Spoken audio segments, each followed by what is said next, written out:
सहनाववतु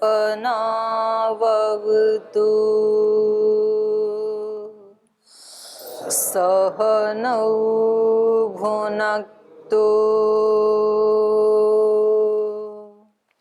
सह वीर्यं करवावहै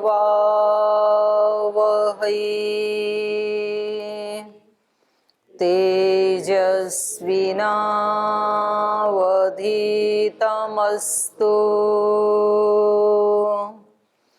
मा विद्विषावहै।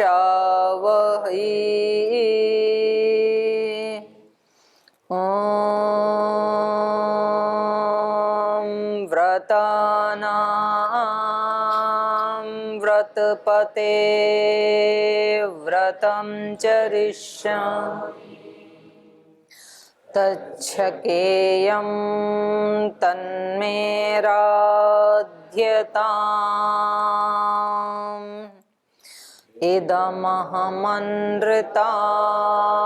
सत्यमुपैमे ॐ शान्ति शान्ति शान्ति।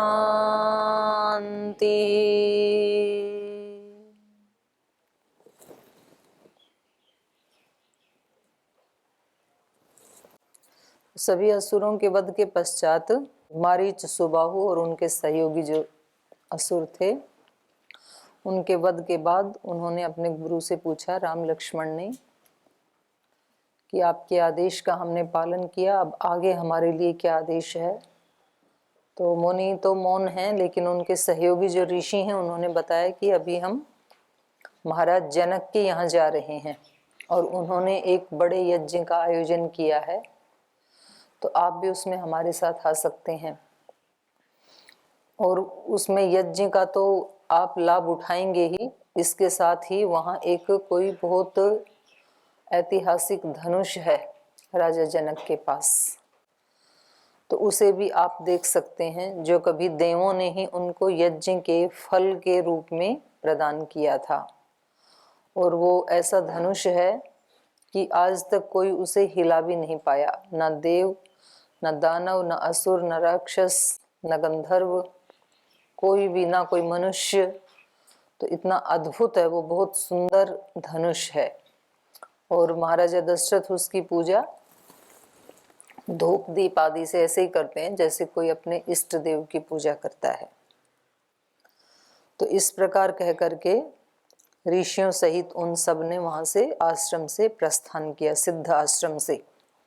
तो उसमें सभी ऋषि भी साथ हैं और राम लक्ष्मण भी दोनों साथ हैं। और उन्होंने जो वहाँ के वन देवता हैं, क्योंकि वन में है आश्रम और प्रत्येक स्थान के ही कोई ना कोई दिशाओं के भी, किसी भी स्थान के जो दिव्य शक्तियां हैं उनके अंडर में वो स्थान होते हैं।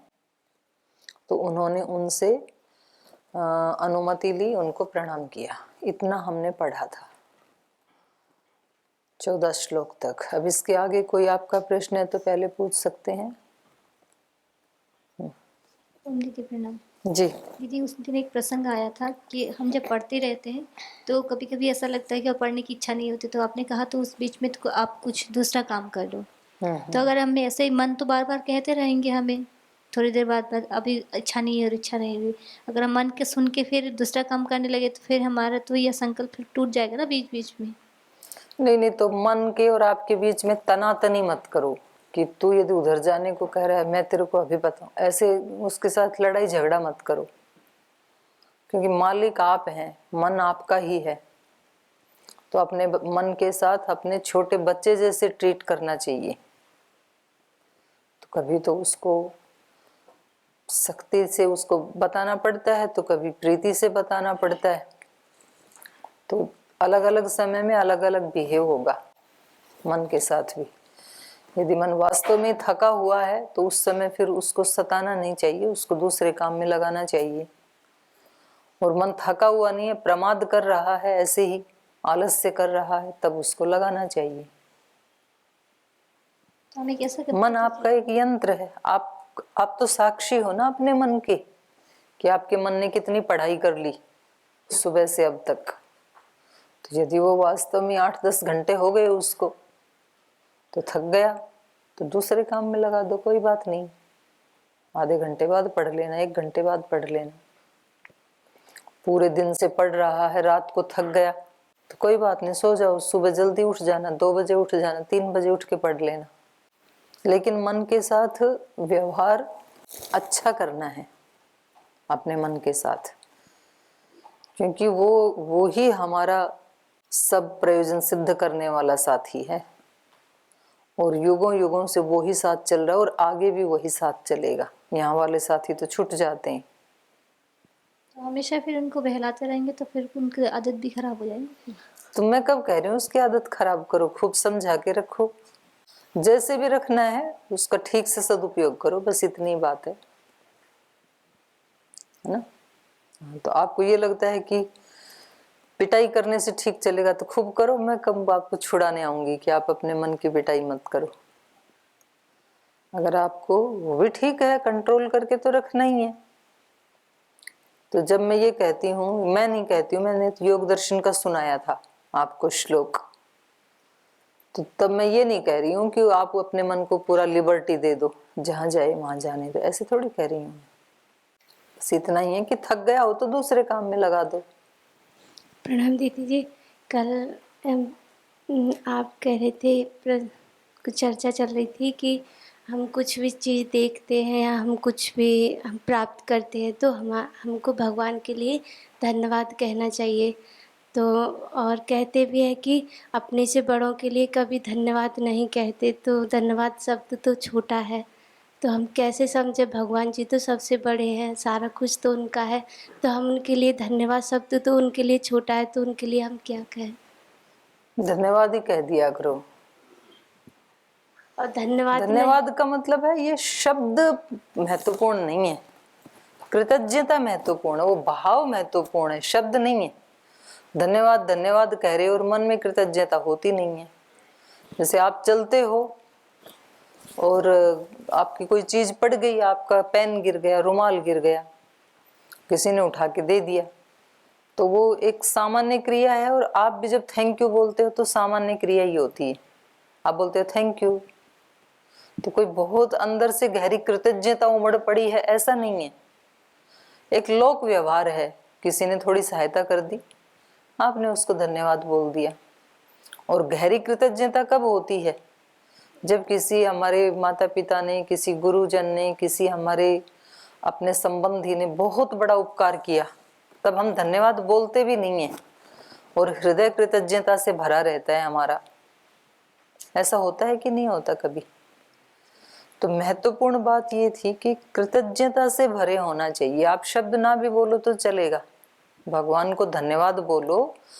तो ये मैंने ये शब्द के लिए नहीं बोला था, आप चाहिए एक बार भी शब्द का उच्चारण मत करो। कभी तो निकलता ही, धन्यवाद नहीं निकलता, लगता है कि क्या बोले, मतलब कि ऐसे ही होता है, भगवान जी से बात करें तो कुछ मत बोलो ना, आप मौन रह करके अपनी कृतज्ञता ज्ञापित करो। भाव प्रधान है, शब्द प्रधान नहीं है कि जी धन्यवाद की जगह कौन सा प्रयोग करें हम। तो भगवान तो सबसे बड़े हैं। अब लोक में तो ये भी कहा जाता है कि अपने से बड़ों को तू कह करके नहीं बोलते हैं, और भगवान को तू कहते हैं कि नहीं कहते हैं? सारे संबोधन वेद में एक वचन के हैं, त्वम हीन पिता वसो, तू हमारा पिता है, त्वम माता शतक्रतो बभूविथ। और बहुत सारे मंत्र हैं, सब में त्वम तू ऐसे ही आता है, तो क्या वो छोटा हो जाएगा क्या? और आप दूसरे अपने जो समाज में, लोक में, जिनके प्रति आप एक शिष्टाचार का भाव रखते हैं, उनको कभी भी तू नहीं कहते हैं और अपनी माँ को कह देते हैं। अधिकतर बच्चे अपनी माँ को एक वचन में बोलते हैं और आंटी को बहुवचन में बोलते हैं। तो ये थोड़ी है कि उसका अपनी माँ के प्रति कृतज्ञता का भाव नहीं है, अत्यंत निकटता का भाव है, इसलिए ऐसे बोल रहा है। तो शब्द महत्वपूर्ण नहीं होते हैं, शब्द महत्वपूर्ण होते हैं लोक व्यवहार में, वहां तो शब्द महत्वपूर्ण होते हैं, शिष्टाचार में, लोक व्यवहार में। पर ईश्वर के प्रति कुछ कहना है, अपने मन का भाव कहना है, तो शब्द भी अच्छे हो तो अच्छी बात है। पर शब्द आपको ये लग रहा है कि शब्द छोटा पड़ गया और भाव मेरे बड़े हैं, तो कोई बात नहीं, आपके भाव की कीमत है। भाव बड़ा है, शब्द छोटा है, तो भी भाव का ही फल मिलेगा। ठीक है। ओम बहन जी, ऋषि लोग जो भी करते हैं वो लोग कल्याण के लिए करते हैं। जब वो यज्ञ कर रहे थे तो असुर लोगों को उसमें क्या हानि हो रहा था कि अर्चन कर रहे थे वो? असुरों का अस्तित्व खतरे में पड़ जाता है अच्छे काम करते ही। उनकी असुरता नष्ट हो जाएगी, अच्छा ही फैलेगी। तो सब जगह यदि यज्ञ, हवन, दान, पुण्य, तपस्या सब होने लगेगा तो वो असुरत्व रहेगा कहाँ, उसका आश्रय कहाँ रहेगा? वो भी तो जानते हैं कि हमारी ये त्रुटि है, तो वो भी तो अच्छे की ओर मतलब प्रवृत्त होते हैं। तो कैसे जानेंगे, चाहेंगे कि हमारा ही पतन हो? कौन? असुर लोग कैसे चाहेंगे कि हमारा पतन हो? ये वो अच्छी तरह जानते हैं कि ऋषि लोग अच्छे काम कर रहे हैं, तो क्यों वो अड़चन नहीं डालेंगे? तो वो कहाँ रहे फिर? असुर कहाँ रहे? सब जगह यदि आपने साफ सफाई करके रखा तो मक्खी कहाँ रहे, मच्छर कहाँ रहे? तो कहीं तो गंदगी तो देखेंगे ना, वो कहीं भी मिलेगी तो वहां जाएंगे।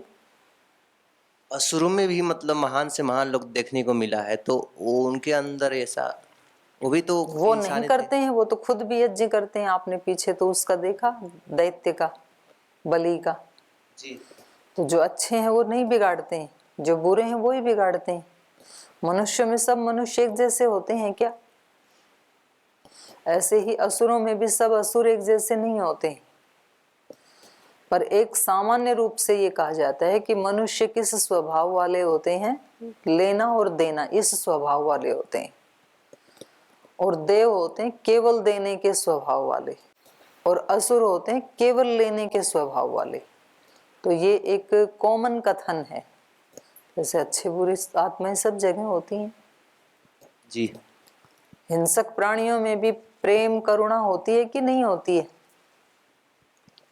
शेर, भेड़िया आदि हैं, उनमें प्रेम करुणा होती है कि नहीं होती? अपने बच्चों को खाते हैं क्या कभी? शेर अपने बच्चे को नहीं खाता है, दूसरे वाले को तो छोड़ता भी नहीं है। कभी अपवाद रूप में छोड़ दे तो अलग बात है।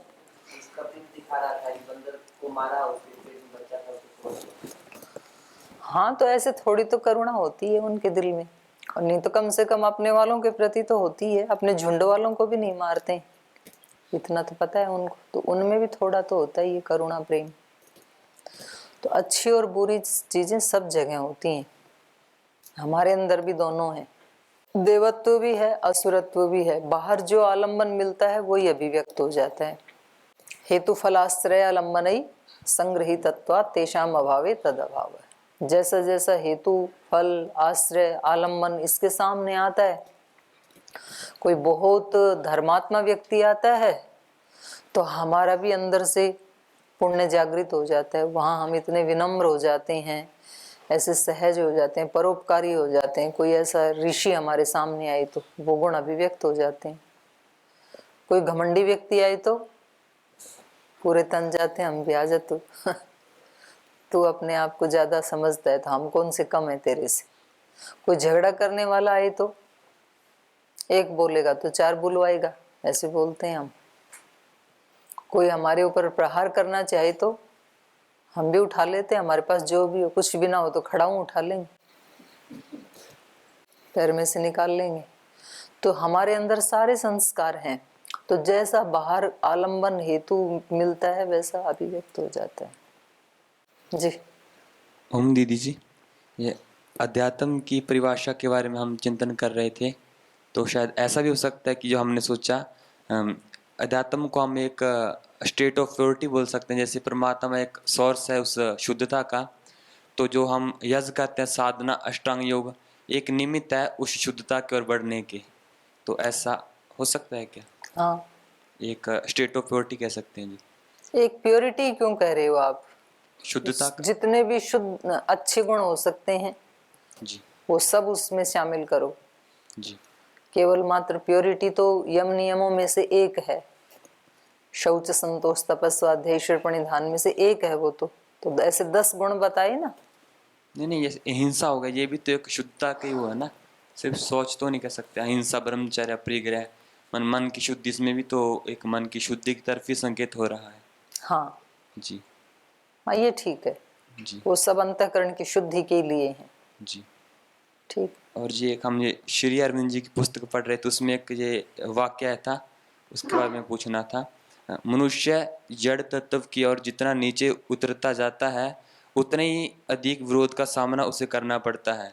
अंत चेतना की उतनी ही ऊंची शक्ति पर अधिकार प्राप्त करना उसके लिए आवश्यक है। तो यहाँ पर जड़ तत्व किस को और जड़ इशारा हो रहा है? तत्व मतलब शरीर तत्व।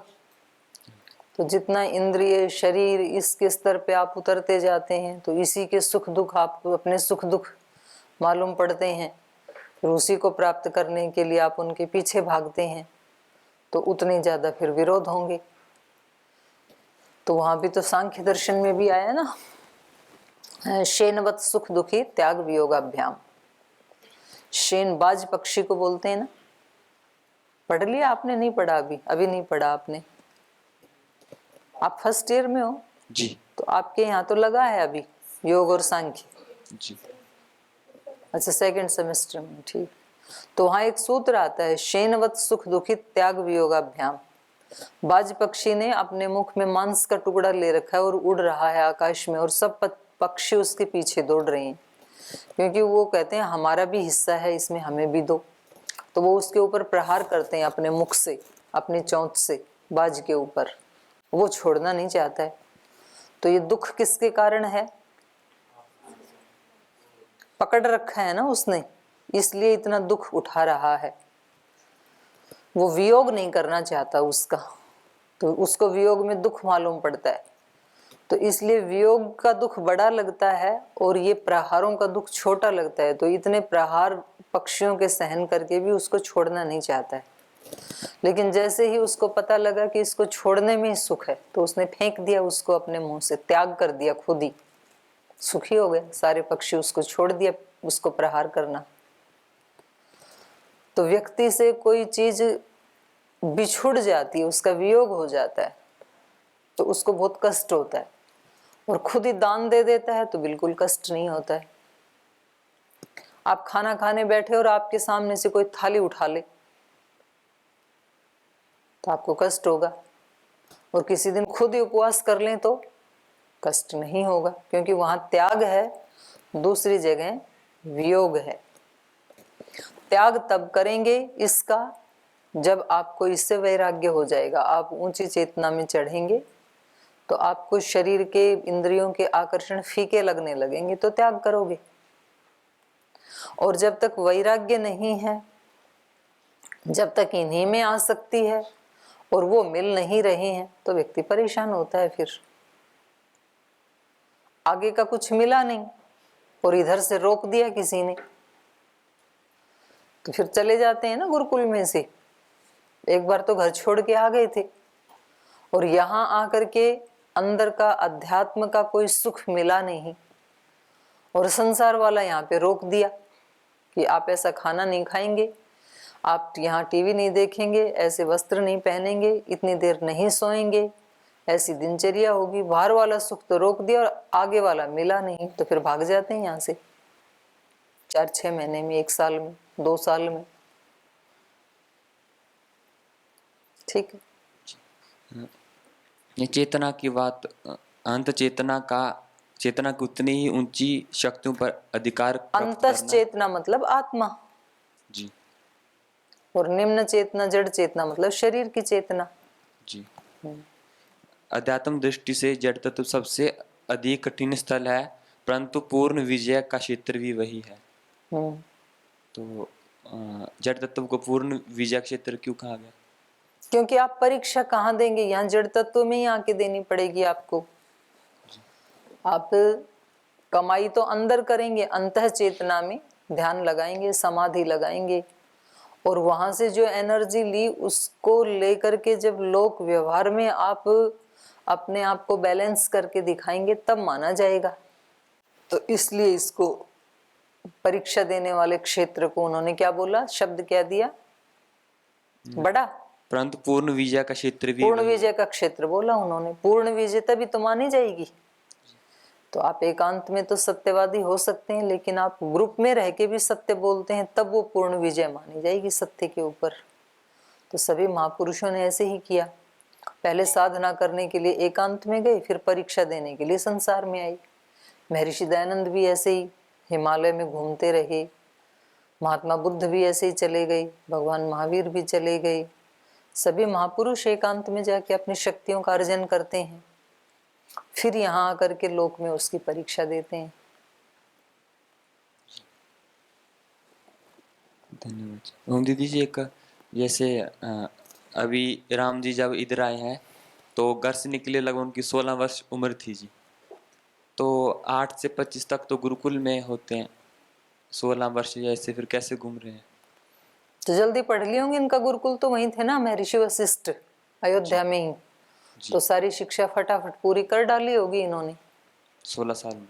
16 से पहले ही कर डाली होगी जी धन्यवाद जी। 8 से पहले ही पढ़ना शुरू कर दिया होगा ना, वहीं का वहीं गुरुकुल। अपने यहाँ 2-2 साल के बच्चे तो पढ़ रहे हैं, तो इनकी शिक्षा कब पूरी हो जाएगी 2-2 साल वाले बच्चों की?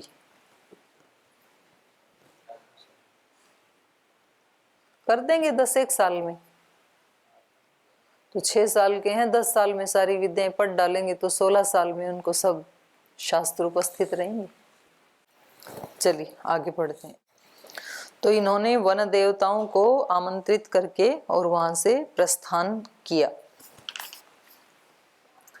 स्वस्ति वोस्तु गमिष्यामि सिद्ध सिद्धाश्रमादमहम् उत्तरे जाह्नवी तीरे हिमवन्तं शिलोच्चयम् इत्युक्त्वा मुनिशार्दूलः कौशिकः स तपोधनः उत्तरां दिशमुद्दिश्य प्रस्थातुमुपचक्रमे तं व्रजन्तं मुनिवरम् अन्वागादनुसारिणां शकटिशतं मात्रं तु प्रयाणे ब्रह्मवादिनां मृगपक्षिगणाश्चैव सिद्धाश्रमनिवासिनः अनुजग्मुर्महात्मानं विश्वामित्रं तपोधनं निवर्तयामास ततः स ऋषिसङ्घः सपक्षिणः ते गत्वा दूरमध्वानं लम्बमाने वासं चक्रोर्मुनिगणाः शोणाकुले समाहितः तेस्तं गते दिनकरे स्नात्वा हुताशना। स्वस्ति वह अस्तु, वन देवताओं से कहा आपका कल्याण हो। स्वस्ति वह अस्तु, भाई हम तो जा रहे हैं लेकिन आपका कल्याण हो। स्वस्ति वह अस्तु गमिष्यामि सिद्ध आश्रमाद अहम, सिद्ध आश्रम से अहम गमिष्यामि, मैं अभी जाऊंगा। स्वस्ति वह अस्तु, और आप सबका कल्याण हो। वन के देवताओं से और सबसे प्राणियों से उन्होंने कहा। उत्तरे जाह्नवी तीरे हिमवंतम शिलोच्चयम, और जाह्नवी उत्तरे तीरे, गंगा नदी के उत्तरी तीर पर मैं जा रहा हूँ। हिमवंतम शिलोच्चयम, हिमवंतम माने हिम वाला, अर्थात हिमालय पर्वत। हिमवंतम शिलो उच्चयम, शिलोच्चयम माने उसकी तलहटी में, हिमालय की उपत्यका में और गंगा नदी के उत्तरी तीर पर मैं जा रहा हूँ। तो हिमालय से निकलती है ना गंगा, तो नीचे आ रही है। तो जो बिहार का जो प्रदेश है वहाँ का लगभग वर्णन है ये। जाह्नवी तो कई स्टेट से होते हुए, झारखंड से, बिहार से, बंगाल से, फिर जाके बंगाल की खाड़ी में गिरती है ना। तो इसलिए इन्होंने उनको कहा कि मैं गंगा के उस पार जा रहा हूँ, उत्तरी किनारे पर जा रहा हूँ और हिमालय की उपत्यका में जा रहा हूँ, तो आप सबका कल्याण हो। पीछे से अपना ध्यान रखना, ये कहना चाह रहे हैं। जैसे आजकल कहा जाता है ना, जाते समय अपना ध्यान रखना। तो इसलिए इन्होंने संस्कृत में क्या कहा, स्वस्ति वह अस्तु, आपका कल्याण हो। इत्युक्त्वा मुनि शार्दूलः कौशिकः स तपोधनः उत्तरां देशम् उद्दिश्य प्रस्थातुम् उपचक्रमे। ऐसा कह करके मुनि शार्दूलः कौशिकः सह तपोधन, उस तप ही धन है जिसका, ऐसे मुनि श्रेष्ठ विश्वामित्र ने ऐसा कह करके उत्तराम दिशम उद्देश्य, उत्तर दिशा को उद्देश्य करके प्रस्थातुम उपचक्रमे, चलना प्रारंभ किया, प्रस्थान करना प्रारंभ किया। तम व्रजंतम, तो देखो सबके लिए ना अलग अलग धन होते हैं। धन का मतलब केवल रुपए पैसे नहीं होता। जो सन्यासी हैं, जो योगी हैं, मुनि हैं, उनके लिए तपस्या ही उनका धन है। जो विद्यार्थी हैं उनके लिए विद्या ही धन है। जो बलवान हैं, पहलवानी करते हैं, उनके लिए शारीरिक बल ही उनका धन है।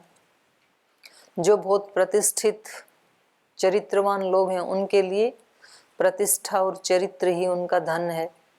जो बहुत धन के लोभी हैं, धनवान बनना चाहते हैं, उनके लिए रुपए पैसे ही उनका धन है। तो सबके लिए अलग अलग धन है।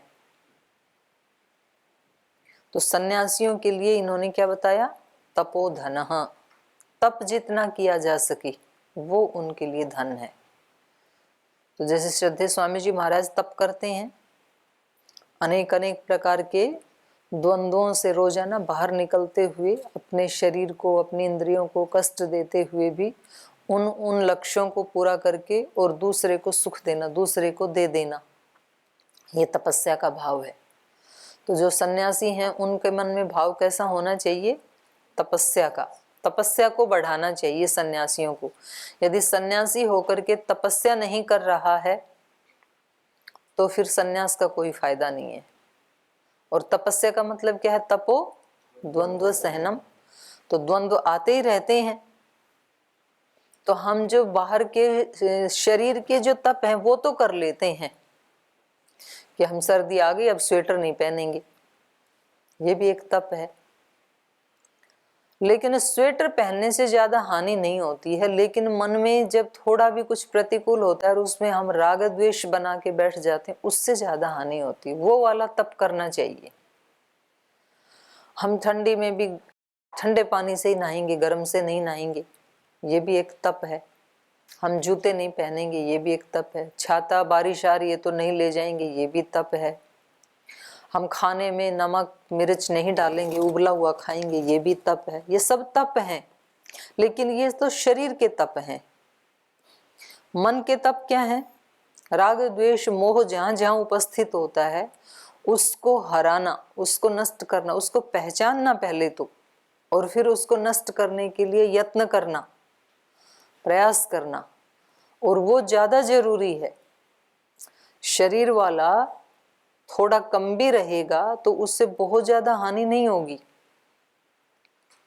क्योंकि शरीर तो 10, 20, 40, 50, 80 साल के बाद नष्ट हो ही जाएगा। अगर इसकी तपस्या नहीं भी की तो कोई बात नहीं, पर वो तो साथ ही जाने वाला है। तो उसकी ओर ज्यादा मन का तप बहुत जरूरी है। तो इनके लिए तपोधन ऐसे संबोधन किया विश्वामित्र के लिए। और ये वाला जो तपस्या वाला धन है ये केवल मात्र सन्यासी को नहीं, ये तो सभी को ही एकत्रित करना चाहिए। क्योंकि सारे काम मन के आश्रय से ही होते हैं। चाहे वो विद्या पढ़ना है, चाहे धन कमाना है, चाहे ऊंचा चरित्र बनाना है, चाहे बिजनेस व्यापार को बढ़ाना है, मन तो सबके सेंटर में है। और मन मजबूत होता है मानसिक तप से ही।